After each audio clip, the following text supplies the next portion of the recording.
Din nabo gør det, din kollega, og Facebook er fyldt med statusopdateringer fra nogen, der har gjort det. Flere og flere danskere nøjes ikke længere med en lille lundetur på 3 minutter. De udfordrer i stedet sig selv med ekstrem løb som maraton og Ironman i både ind- og udland. Og det er de ikke alene om. I hele verden er tendensen med ekstremsport eksploderet de seneste år. Folk rejser langt for at deltage i løb og arrangementer. Hvorfor skal vi diskutere lige lidt senere, men prøv først at kigge med her. Startskuddet lyder til den årlige begivenhed Copenhagen Marathon. 20.000 danskere løber hvert år maraton, og Danmark er suverænt det land, der arrangerer flest maraton om året i forhold til indbyggertal. Helt op mod 15.000 danskere valgfarter i disse år til udlandet for at gennemføre et maraton. Men det er ikke kun danskerne, der er blevet bidt af en gal maratonhund. Maratonløbere fra nær og fjern lufter i stigende grad de slidte løbesko under andre og mere eksotiske himmelstrøg. Her er vi til maraton i Berlin, men også i storbyer uden for Europa og USA som Tel Aviv og Rio de Janeiro, kan maratonentusiaster kæmpe sig igennem de knap 42,2 km. Og nye maratondestinationer spirer hvert år frem. Maratonfænomenet har for længst cementeret det succes. På verdensplan er antallet af løbsdeltagere boomet med over 500% fra 1995 til 2012. I weekenden løber Berlin Marathon igen af stablen, hvor over 40.000 mennesker fra hele verden står klar på startlinjen. Velkommen Peter Forsberg, du er ekspert i den her udvikling eller den her tendens. Og Per Munk, journalist eller redaktør på Politikken, og ihærdig maratonløber, som er ved at forberede sig til Berlin. Hvornår tager du afsted? I morgen tidlig. Og hvor meget har du så løbet op til her nu for at være frisk til det? Ja, men jeg har jo slappet af de sidste par dage og kun drukket sukkervand, så uden det skal man jo. Ja, også spise lidt. Okay, men det tager sådan flere dage, indtil man ligesom er i stand man løber til... sin sidste lange tur sådan 14 dage før, så der var jeg ude at løbe 28 km. Okay. Peter, hvorfor er ekstremløb? For maraton er jo også en slags ekstremløb, selvom vi bliver vildere og vildere. Hvorfor bliver ekstremløb så stigende populært? Ja, jeg synes helt sikkert, at vi må sige, at maratonløb stadigvæk er en ekstrem distance at begive sig ud på. Og jeg tror helt sikkert også, at der er en masse anerkendelse og hvad skal man sige, folk ser ligesom op til folk, der stadigvæk godt kan løbe det her maraton. Og det har helt sikkert spillet en rigtig stor rolle tidligere. Og det tror jeg også, det gør i dag, men der er helt sikkert også andre ting på spil. Når vi kigger på sådan noget med, hvorfor er det folk begynder at løbe, jamen, så er det også meget det her med, at det stadig er sundt osv. Det er noget af det, der er med til også at få folk i gang. Jeg tror, det spiller en mindre rolle for dem, der dyrker de her maratonløb. Der handler det også meget om at kunne simpelthen sætte sig et mål og udfordre sig selv. Og det kan handle om, at man gerne vil komme til at løbe maratonløbet, men det kan også handle om, at man måske gerne vil løbe det hurtigere, end man har gjort før. Vi kan jo passende spørge, hvad var det, der drev dig, da du løb dit allerførste maratonløb? Første gang var i 82, der var det dumhed. Fordi det var forfærdeligt, eller hvad? Ja, fordi jeg overhovedet ikke var forberedt. Jeg havde været på natdisco på Montmartre aften før. Det var ikke en god forberedelse. Men senere, når jeg fandt ud af lidt om, hvad det handlede om, og forberedte mig lidt bedre, var lidt mere realistisk, så blev det bedre. Men man må jo se i øjnene, at det er stadigvæk en tabersport. Der er kun én vinder på søndag. Vi andre er 39.999. Vi kommer for sent. Og selv hende kvinden, der påstår, hun har vundet, hun er jo altså mindst 10 minutter efter. Så det er alle taber i en eller anden grad, og det har jeg snakket om tissemænd, og det er en måde at undersøge sin taberrolle. Hvor meget er jeg en taber? Kan jeg måske, hvis jeg nu kan møde under 4 timer, så det vil være fantastisk for mig, men for andre vil det være fantastisk bare at komme. Så man konkurrerer med sig selv i virkeligheden? Ja. Og om at ganske kort øjeblik føle sig lidt mindre forladt her i verden.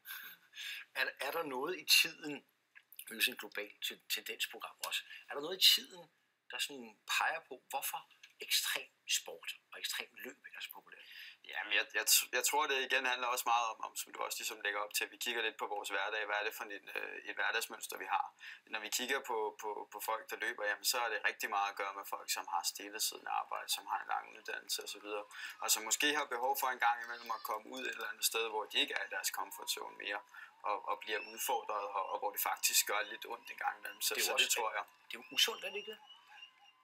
Om lige maraton er usundt, tror jeg, det er svært at svare på. Nu er jeg jo heller ikke læge som sådan, men det er klart, at nogle af de der ekstreme former for idræt, som vi ser, hvor vi går ud over maratondistancen, løber maraton hver dag osv., det har jeg umiddelbart svært ved at se er rigtig sundt i hvert fald. Man skal i hvert fald være i god træning, hvis man skal begive sig ud på det.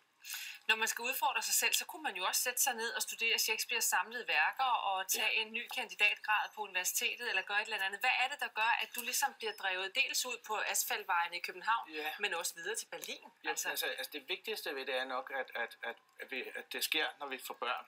Fordi det er jo den største ekstremsport, man overhovedet kan kaste sig ud i moderne samfund. Det er at prøve at få 2 Så børn. lave dem, eller? Ikke til det at lave dem. Der kan man få hjælp af svenske læger, hvis det er et problem.